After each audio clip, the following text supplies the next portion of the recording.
नमस्कार दोस्तों।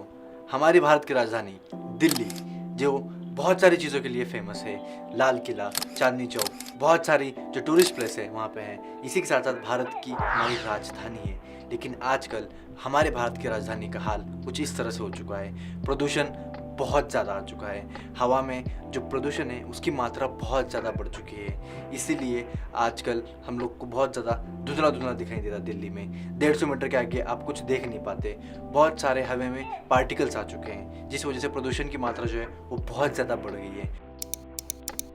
प्रदूषण को गिना कैसे जाता है? प्रदूषण को गिनने के लिए एक सॉफ्टवेयर का यूज़ किया जाता है जिसको हम लोग कहते हैं AQI, एयर क्वालिटी इंडेक्स। इसको यूएसए ने जो है वो इम्प्लीमेंट किया था, उसमें एक अंक होता है जिसमें से वो पता चलता है कि हवा में जो प्रदूषण है वो कितना है। इसके कुछ 4 से 5 लेवल है। सबसे पहला लेवल है वो 0 से लेके 50 का है कि जो क्वालिटी होती है वो गुड कहते हैं, बेहतर होती है। उसके बाद 51 से लेके तो 100 तक उसको संतोषजनक कहा जाता है, मॉडरेट कहा जाता है। इसके बाद में 100 से लेके 101 से लेके तो 200 तक थोड़ी लेस पोल्यूशन होती है, जहाँ पे जो सेंसिटिव लोग होते हैं उनको शायद से हेल्थ की प्रॉब्लम होने के चांसेस होते हैं। इसके बाद 200 से लेके 300 में जो एयर क्वालिटी होती है उसको ख़राब कहा जाता है। इसके बाद 301 से लेके तो 400 तक हवा का जो क्वालिटी होती है, जो एयर क्वालिटी होती है वो बहुत ज़्यादा ख़राब होती है। इसके बाद में 400 और उसके ऊपर जो होती है वो बहुत ही ख़तरनाक होती है, जिसमें कोई भी आम आदमी, कोई भी आम इंसान को तकलीफ़ होने के चांसेस बहुत ज़्यादा है। और फ़िलहाल के लिए दिल्ली में AQI 400 से बहुत ऊपर है। कई जगह पे AQI जो है वो 999 तक पहुंच चुका था। इतनी ख़राब हालत जो है वो दिल्ली की हो चुकी है। हर साल दिल्ली में प्रदूषण होता ही होता है, नवंबर दिसंबर में खास करके होता है। लेकिन ये क्यों होता है, आइए जानते हैं उसके कुछ कारणों को।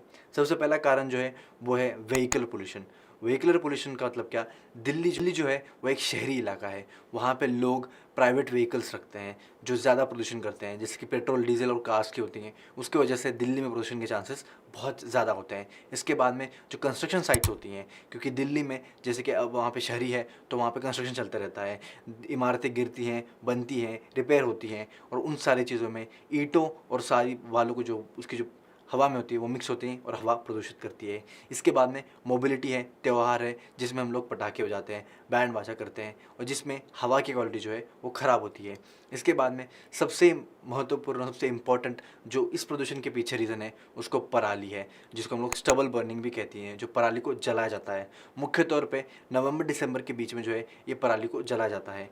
ये पराली जो है वो पंजाब, हरियाणा और यूपी में जो है वो जलाई जाती है। जो यहाँ पे जलाई जाती है उसका जो धुआं है वो धुआं हवा में आने के बाद में दिल्ली पे आके रुक जाता है। सर्दी के मौसम की वजह से हवा जो है वो ज़्यादा तेज़ी से नहीं बहती है, जिसकी वजह से ये जो पराली का धुआं है, जिसको स्मोग है, ये स्मोग जो है वो दिल्ली में रुक जाता है, और इसी वजह से दिल्ली की जो हवा की क्वालिटी है वो बहुत बहुत ख़राब हो जाती है। लेकिन जानते हैं कि पराली होती क्या है? पराली बेसिकली वो होती है जो एक धान के बाद में खेती में जब कोई भी किसान अपनी धान उगाता है, जिसको उगाने के बाद में जो धान कटता है, कटने के बाद जो नीचे की फसल, जो नीचे का जो हिस्सा बच जाता है उसको हम लोग स्टबल या फिर पराली कहते हैं।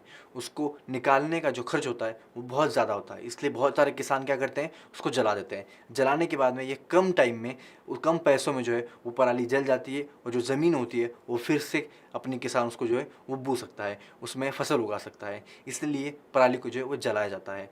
इसकी वजह से जो जलाया हुआ धुआं है वो धुआं उड़ के पंजाब, हरियाणा से जो है वो दिल्ली में आके स्टक हो जाता है, और हवा तेज़ी ना होने की वजह से दिल्ली में रुक जाता है, और जिसकी वजह से हवा में जो है बहुत ज़्यादा प्रदूषण होता है।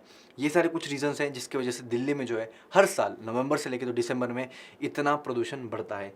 इसको लेके सुप्रीम कोर्ट ने हरियाणा और पंजाब सरकार को तुरंत से तुरंत जो है वो इसको कम करने की सूचना दी है। कैसे करेंगे उनको नहीं पता, लेकिन सुप्रीम कोर्ट ने कहा है कि जैसे भी करके इस पराली को जो है वो आपको कम करना पड़ेगा। ऐसे आदेश, ऐसे निर्देश जो है वो पंजाब और हरियाणा सरकार को सुप्रीम कोर्ट के द्वारा दिए गए हैं। इसी के साथ साथ सुप्रीम कोर्ट ने इस साल हमारे दिवाली के त्यौहार में पूरे पूरे पटाखों पे बैन कर दिया था। सिर्फ दिल्ली में नहीं, पूरे इंडिया में जो है पटाखों पे सुप्रीम कोर्ट ने बैन कर दिया था, क्योंकि पोल्यूशन की वजह से, पोल्यूशन कम हो उसकी वजह से। इसको लेके दिल्ली सरकार ने, फिर दिल्ली अथॉरिटीज़ ने जो है वो क्या क्या इनिशिएटिव्स लिए हैं। दिल्ली सरकार ने 3 चीज़ें करी हैं। पहला, वो ऑड इवन लगाना चाहते हैं, ऑड इवन लगा सकते हैं, जिसमें ऑड डे पे ऑड नंबर की कारें चलेंगी, इवन नंबर पे इवन नंबर की कारें चलेंगी।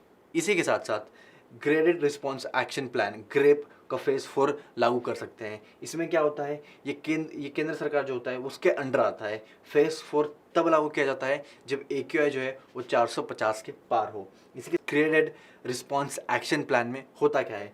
एक्शन प्लान में जो है वो होटल और रेस्टोरेंट में तंदूर और कोयले की लकड़ी पे इस्तेमाल का पे जो है वो रोक लगा दी जाती है। इसके बाद में राष्ट्रीय राजधानी क्षेत्र में जो पार्किंग की फ़ीस होती है उसको बढ़ा दी जाती है। CNG बसों की जो पब्लिक ट्रांसपोर्ट्स है उनको बढ़ा दिया जाता है। इसी के साथ साथ दिल्ली NCR में जो BS4 इंजन के डीजल कार्स होते हैं, जो गाड़ियाँ होती है, उन पे बैन लगा जाता है, उनको प्रतिबंध लगा जाता है। इसी के साथ साथ ज़रूरी कामों को छोड़ के बाकी सब कंस्ट्रक्शंस पे और डेमोलेशन पे जो है उस पर रोक लगा जाती है। सारे कंस्ट्रक्शंस को रोक दिया जाता है। इसी के साथ साथ जिला अधिकारी को और सरकारों को ये अधिकार मिल जाता है कि वो स्कूलों की छुट्टी कर दें और इसी के साथ साथ जो ऑफिसेस हैं, जो दफ्तर हैं, उनको वर्क फ्रॉम होम के बारे में बात करें। ये सारी चीज़ें जो है वो दिल्ली सरकार जो इनिशिएट करना चाहती है। इसी के साथ साथ दिल्ली सरकार जो है वो आर्टिफिशियल रेन भी करने वाली है। आर्टिफिशियल रेन का मतलब क्या कि जो रेन होगी वो नेचुरल नहीं, उसमें बादलों में जाके एक द्रव्य के ज़रिए से आर्टिफिशियल इंसान के ज़रिए से जो है वो बारिश कर जाएगी। इससे क्या होगा कि जब बारिश होएगी तो बारिश जो हवा में जो पार्टिकल्स हैं, जो हवा प्रदूषित कर रहे हैं, वो पार्टिकल्स पानी के ज़रिए से नीचे आके धरती पे डिमोलिश हो जाएंगे, जिसकी वजह से हवा जो है, हवा का जो प्रदूषण है वो कम हो जाएगा।